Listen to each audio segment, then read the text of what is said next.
Exam के लिए I think 2-3 घंटे आप रोज़ दीजिए, उतना मोर देन इनफ है। अगर आप consistently over the period of 6 months भी दे पा रहे हैं तो उतना इनफ है। विजन की मेंस 365 से करंट के टॉपिक्स जो हैं उसके नोट्स बना लिए थे, जैसे आईआर में करंट के नोट्स। तो everyone, welcome to UPSC live 23 guys. आज हमें जामिया मिलिया इस्लामिया में, तो आज हमारे साथ में एक सर हैं, हेमंत सर, जो भी यूपी पीसीएस का जो 2023 का रिजल्ट आया उसमें इन्होंने यानी पीसीएस रैंक 9 यानी डिप्टी कलेक्टर के पद पे इनका चयन हुआ। तो सर, सबसे पहले हमारे चैनल पे आने के लिए बहुत बहुत धन्यवाद। सर, सबसे पहले अपना नाम, एजुकेशन बैकग्राउंड और आप कहाँ से आते हैं सर, अपना पूरा इंट्रोडक्शन बताइए सर। मेरा नाम हेमंत है और मैं बक्सर बिहार का रहने वाला हूँ। मैंने ग्रेजुएशन ज्योग्राफी से जामिया मिलिया इस्लामिया में किया था और एमए ज्योग्राफी से जेएनयू में किया था और अभी मैं पीएचडी कर रहा हूँ। ओके सर, तो सर ये आपका कौन सा अटेम्प्ट था या फिर कहें कि फर्स्ट अटेम्प्ट था या सेकेंड अटेम्प्ट? आप जैसे आप एक जामिया स्कॉलर हैं, आप बोल रहे हैं पीएचडी कर रहे हैं, रिसर्च स्कॉलर, आप जेआरएफ भी क्वालिफाई हैं, तो क्या आप इसमें बेहतर नहीं कर सकते थे? आपको डिप्टी कलेक्टर की तरफ या फिर आपको एक अधीनस्थ सेवा चयन आयोग की तरफ आना कैसा रहा आपका जर्नी? नहीं, मेरी इच्छा थी कि सिविल सर्विस में जाया जाए, वहाँ कुछ बेहतर अपॉर्चुनिटीज़ मिले, ज़्यादा एक्सपोजर मिले करने का, काम करने का, जनता की सेवा करने का मौका मिले और मेहनत करने का एक वो था। तो बस तो एक आप जैसे आप एजुकेशन सिस्टम से हैं, तो जो आप डिप्टी कलेक्टर बनते हैं तो आप एजुकेशन सिस्टम में क्या ऐसा कुछ रखेंगे कि वो बिल्कुल एक यूनिक सा लगे जब आप एक एसडीएम बन के जाते हैं या फिर आप किसी भी जगह पे जाते हैं, यूपी में आपकी पोस्टिंग होती है, तो आप क्या चेंजेस करना चाहेंगे? सर, वैसे तो एक सिविल सर्विस का पोस्ट है, तो एक बहुत बड़े सिस्टम का एक छोटा सा हिस्सा है, तो मैं कोशिश करूंगा कि सिविल सर्विस का हिस्सा होने के नाते जो भी स्कीम्स और प्रोग्राम्स हो उसकी इम्प्लीमेंटेशन बहुत एफिशिएंट तरीके से कर पाऊँ। तो आपने बताया कि आपने ग्रेजुएशन जामिया मिलिया से किया है, उसके बाद पोस्ट ग्रेजुएशन जेएनयू से किया है, फिर पीएचडी आप जो यहाँ से कर रहे हैं, स्कॉलर हैं यहाँ पे, तो आपको जामिया और जेएनयू का जो आपको आपकी ज़िंदगी में कितना वेटेज रहा है दोनों का हम करें बात, क्योंकि जामिया और जेएनयू अपने आप में भी एक ऐसी यूनिवर्सिटी है जो आपको एक इन्वायरमेंट देती है। तो क्या कभी आपको कहीं एहसास हुआ कि हम अपने घर पे नहीं हैं, फिर कहीं और आपके दोस्त या और किसी का ऐसा कुछ, आपका क्या एक्सपीरियंस रहा है दोनों जगह पे? दोनों इंस्टीट्यूशन बिल्डिंग ब्लॉक्स रहे हैं। आई थिंक दोनों में पढ़ने के बाद बहुत एक्सपोजर मिला, बहुत जानकारी मिली, करियर के तरफ प्रोग्रेशन अच्छा रहा और मेहनत करने का जज्बा मिला। बिकॉज़ यहाँ पे बहुत कंपटीशन के बाद लोग आते हैं, तो आपको पता चलता है कि आपको अच्छा बनने के लिए लाइफ में कुछ स्ट्रगल करने के लिए कितनी मेहनत करनी पड़ती है। जी सर, सबसे पहले आपकी स्ट्रेटजी की बात करें, अभी 2024 में यानी डेट भी आ चुका है, प्रीलिम्स होने वाला है, तो आपकी स्ट्रेटजी क्या रही कि आपने प्रीलिम्स को किस तरीके से क्वालिफाई किया और उसके बाद मेंस दिया, इंटरव्यू दिया, उसके बाद रैंक 9 यानी कि आप टॉप 10 में आए, तो आपकी स्ट्रेटजी प्रीलिम्स के लिए क्या रही या फिर इंटीग्रेटेड मेंस अप्रोच रही? आपकी अप्रोच क्या रही? प्रीलिम्स के लिए तो बहुत लिमिटेड सोर्सेज रखे मैंने लूसेंट की जनरल नॉलेज पढ़ी, उसके बाद घटना चक्र की करंट अफेयर्स की मैगज़ीन पढ़ी और घटना चक्र की ही यूपी स्पेशल मैगज़ीन आती है, एक वो मैंने पढ़ी। यानी आपका कहना है कि लूसेंट और घटना चक्र यानी जो दृष्टि आई वाली आती है उसको हाँ, आपने शायद करंट अफेयर्स के लिए किया, जो कि बहुत चर्चा में पिछली बार जो है शांतनु कुमार सिंह सिनवार जो एसडीएम इस वक्त अभी पोस्टेड हैं, तो उनका इंटरव्यू लिया था तो उन्होंने भी यही चीज़ बताई थी 2022 में भी जी। तो यानी आपने उसी को फॉलो किया? हाँ, वो मुझे अच्छा लगा, सोर्स बहुत रेलेवेंट लगा एग्ज़ाम के कॉन्टेक्स्ट में जी, तो मैंने उसको फॉलो किया, उसके नोट्स खुद बनाए, उसको रिवाइज़ किया। अब आपने प्रीलिम्स बताया, आप मेंस पे आते हैं। मेंस में जैसे आपका अभी ऑप्शनल हट गया, उसके बाद GS1, GS2, GS3, GS4, आपकी स्ट्रेटजी क्या रही है GS4 तक की? देखिए, GS1 to 4 के पेपर जो होते हैं यूपीएससी पैटर्न के ही होते हैं और सिलेबस भी मोर और लेस सिमिलर होता है, तो आपको उसके लिए जो स्टैंडर्ड बुक्स होती हैं वही पढ़ना पड़ेगा। जैसे एंशिएंट हिस्ट्री के लिए एनसीईआरटी, मॉडर्न के लिए स्पेक्ट्रम, पॉलिटी के लिए लक्ष्मीकांत, फिर इकोनॉमी के लिए आप कोई भी रमेश सिंह पढ़ सकते हैं, मृणाल सर के नोट्स पढ़ सकते हैं। एथिक्स के नोट्स मैंने खुद से बनाए थे तो वही पढ़े थे।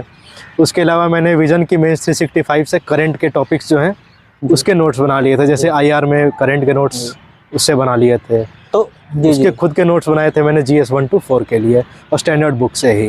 तो आपने बताया कि जो एनसीईआरटी एक होता है, एनसीईआरटी आपको न्यू पढ़ना है या ओल्ड पढ़ना है, तो आपने क्या एनसीईआरटी को न्यू पढ़ा या फिर ओल्ड पढ़ा? आपने कैसे किया?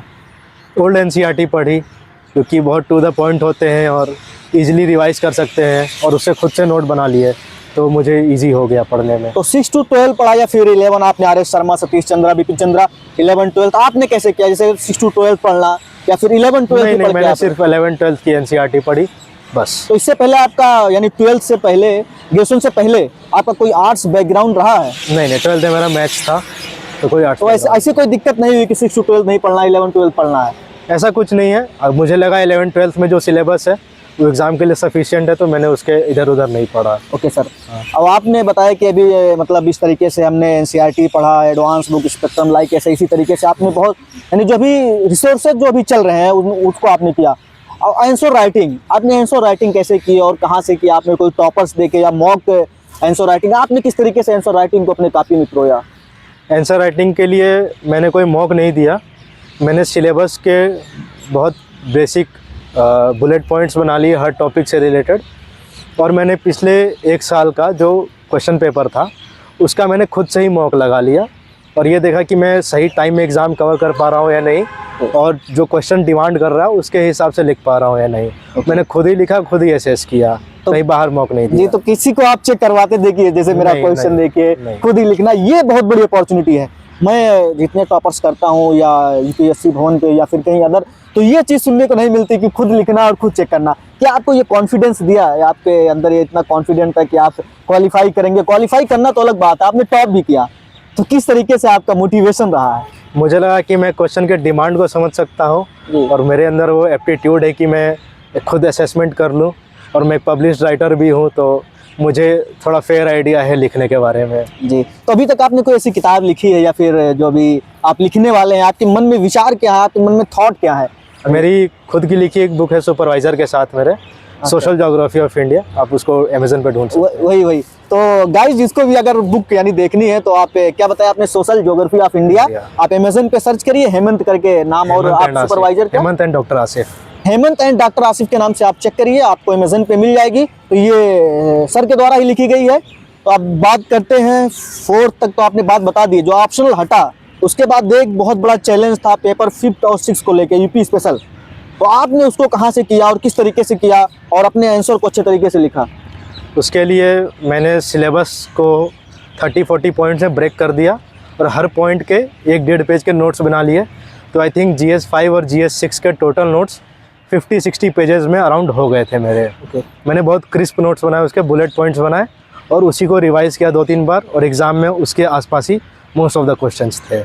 एक होता है पढ़ने का तरीका कि कोई सुबह में पढ़ता है, कोई शाम में पढ़ता है। तो आपका जो टाइम पीरियड रहा है वो आपका टाइम पीरियड क्या रहा है? क्योंकि आप साथ में PhD भी कर रहे हैं और स्कॉलर के साथ साथ में आप यहाँ पे भी हैं, तो दोनों कहीं ना कहीं तो बाधाएं आ सकती हैं जो और हैं। तो आपने इसको किस तरीके से किया? नहीं, बस वही, ये इस एग्ज़ाम के लिए आई थिंक 2-3 घंटे आप रोज़ दीजिए, उतना मोर देन इनफ है। अगर आप consistently over the period of 6 months भी दे पा रहे हैं तो उतना इनफ है, उससे ज़्यादा आपको कोई तैयारी नहीं कर रही। और आई थिंक 2-3 घंटे इज़ नॉट, मतलब बहुत बड़ा टाइम नहीं है जो आपको देना है। तो नहीं, अगर जो वर्किंग प्रोफेशनल में है या जॉब में है या फिर कोई रिसर्च स्कॉलर है, कोई टीचर है, तो सर का कहने का मतलब है कि 2 से 3-4 जितना भी आपको टाइम मिलता है, आप अगर यानी एक रिलेवेंट टाइम देते हैं, एक सही टाइम, आप एक गाइडेंस में आप सही अच्छे तरीके से देते हैं, तो बिल्कुल सर की तरह आप भी क्वालिफाई कर पाएंगे। तो सर आपने क्वालिफाई तो कर लिया, पेपर 4, पेपर 5, पेपर 6 सब कुछ बता दिया आपने।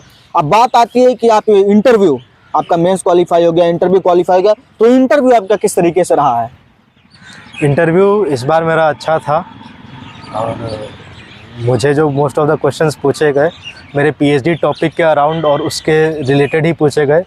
थोड़े interpersonal communication skills related question पूछे गए, और 1-2 एडमिनिस्ट्रेटिव एफिशिएंसी रिलेटेड क्वेश्चन पूछे गए।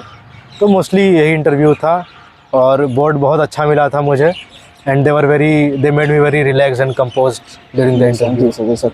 तो एक बात, जियो पॉलिटिक्स पे कोई ऐसा था जो अभी रिसेंटली हमास का चल रहा है, क्या नाम है इसके, इजराइल के साथ में, या फिर क्या आप कहें यहाँ पर मालदीव्स का चल रहा है, तो क्या अभी ऐसा कोई जियो पॉलिटिक्स आपको कहीं से क्वेश्चन थे जियो पॉलिटिक्स से? नहीं, मेरे इंटरव्यू या फिर स्कॉलर पे ही पूरा रिसर्च पे ही चला था? रिसर्च पे, एडमिनिस्ट्रेटिव एफिशिएंसी पे, रूरल डेवलपमेंट पे क्वेश्चंस थे। और एक चीज़ और, आप बिहार से आते हैं, तो बिहार से आने के बाद आपने यूपी को क्यों चुना कि आप जो यूपी में आप SDM बनेंगे? तो आप बिहार में भी अच्छा कर सकते थे, बिहार के लिए भी बहुत अपॉर्चुनिटी है, तो आपने यूपी को क्यों चुना?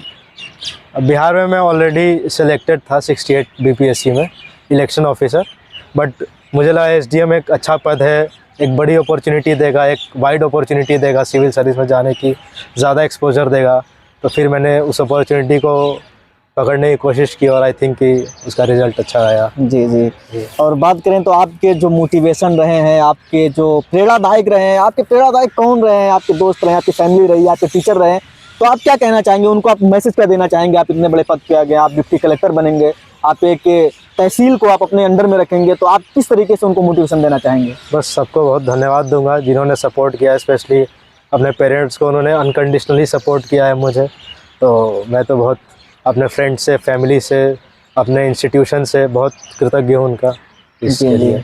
तो आप डॉक्टर जो आपके क्या नाम है, सुपरवाइजर हैं, डॉक्टर आसिफ साहब, आप उनके बारे में क्या बोलना चाहेंगे? क्योंकि कहीं ना कहीं अगर उनके पास तक भी इंटरव्यू अगर पहुंच जाता है तो उनको भी एक गौरवान्वित महसूस होगा कि हमारा एक स्टूडेंट जो है डिप्टी कलेक्टर बन के जा रहा है। तो आप उनको क्या मैसेज देना चाहेंगे? मेरे सुपरवाइज़र बहुत सपोर्टिव रहे हैं, बहुत अनकंडीशनली सपोर्ट किया उन्होंने मुझे, और ये है कि उनका मेरे साथ इंटरेक्शन बहुत अच्छा रहा है, और जो हमारा एक एकेडमिक इंटरेस्ट है वो ओवरलैपिंग है, तो इसलिए हम कोलैबोरेट भी कर पाते हैं अच्छे से, और मैंने ट्रांसपेरेंटली उनके साथ इंटरेक्शन रखा है। So he has been very supportive of whatever I have been doing and I am thankful to him for that.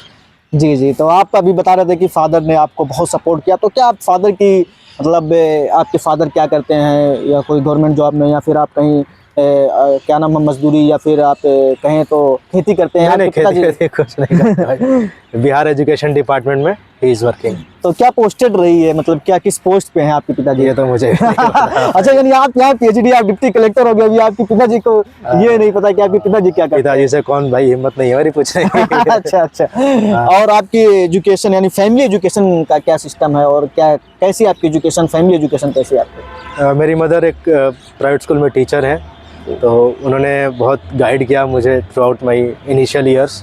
मेरे पापा भी बहुत सपोर्टिव रहे हैं। मेरे मामा he is an IRTS officer, और एक मेरे अंकल हैं, मामा हैं, तो वो ही इज़ बैंक मैनेजर। तो आई थिंक उन्होंने ही बहुत सपोर्ट किया है।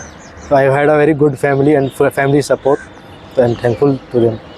तो सर लास्ट मैसेज क्या होगा 2024 में जो प्रीलिम्स देंगे उनके लिए? आपका लास्ट मैसेज क्या होगा? रिवीजन अच्छे से करिए, सोर्सेज लिमिटेड रखिए, और मेंस पे फोकस करिए प्रीलिम्स के बाद, क्योंकि मेंस ही डिसाइड करता है कि आप सेलेक्ट होते हैं या नहीं। थैंक यू सर, इंटरव्यू देने के लिए, थैंक यू सर।